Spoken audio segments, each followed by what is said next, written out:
भगवद गीता का तीसरा अध्याय, जिसे कर्मयोग कहते हैं, शायद पूरी गीता का सबसे प्रैक्टिकल और जीवन में उपयोगी अध्याय है।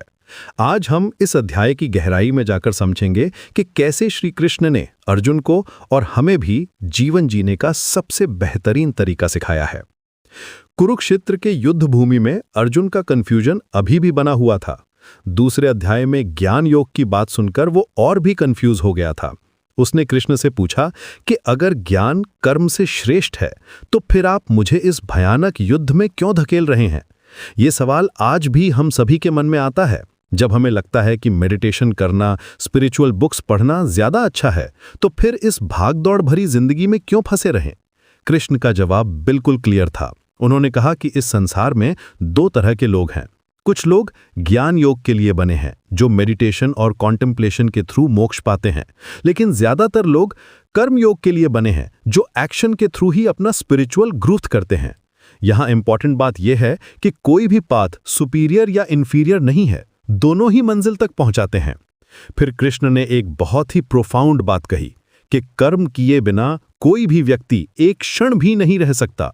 ये नेचर का लॉ है। हमारा शरीर, हमारा माइंड, हमारी सांसें, सब कुछ कंटिन्यूअसली एक्शन में है। तो फिर सवाल ये नहीं है कि एक्शन करें या ना करें, बल्कि ये है कि कैसे एक्शन करें। यहीं पर आता है निष्काम कर्म का कॉन्सेप्ट। निष्काम कर्म का मतलब ये नहीं है कि आप बिना पैशन के काम करें। इसका मतलब है कि आप रिजल्ट्स के अटैचमेंट के बिना काम करें। आप अपना बेस्ट एफर्ट दें, लेकिन आउटकम को लेकर स्ट्रेस्ड ना हो। ये अप्रोच लाइफ को कितना पीसफुल बना देती है, सोचिए। कृष्ण ने एक ब्यूटीफुल एग्जाम्पल दिया। उन्होंने कहा कि जैसे फायर अपने फ्यूल को जलाकर ऐश बना देती है, वैसे ही ज्ञान की फायर सभी कर्मों को भस्म कर देती है।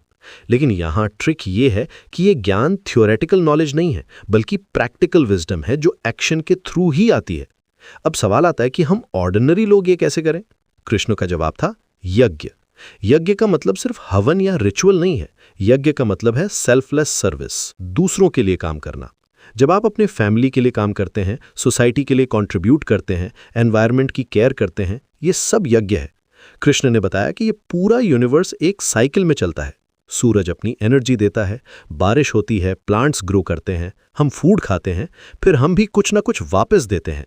ये नेचुरल साइकिल है। जो लोग सिर्फ लेते रहते हैं और वापस नहीं देते, वे एक्चुअली थीव्स हैं। यहां एक बहुत ही प्रैक्टिकल एडवाइस आती है। कृष्ण कहते हैं कि जो फूड यज्ञ के बाद बचता है, वही एक्चुअली प्योर होता है। मतलब जब आप ग्रेटफुल हार्ट से खाना खाते हैं, जब आप रियलाइज करते हैं कि ये फूड कितने लोगों की मेहनत से आया है, फार्मर से लेकर कुक तक, तब वो फूड आपको सिर्फ फिजिकल नरिशमेंट नहीं देता, बल्कि स्पिरिचुअल नरिशमेंट भी देता है। अब अर्जुन का एक और डाउट था। उसने पूछा कि अगर सब कुछ इतना क्लियर है, तो फिर लोग गलत काम क्यों करते हैं।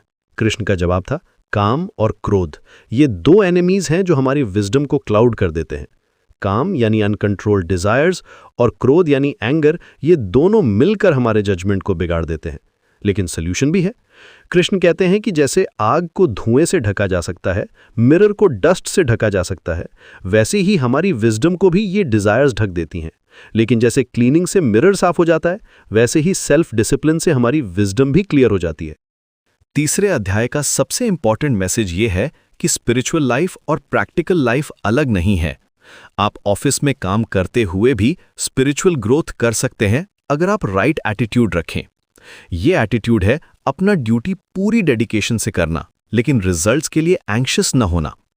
ये चैप्टर हमें सिखाता है कि रियल फ्रीडम एक्शन ना करने में नहीं है, बल्कि राइट एक्शन करने में है।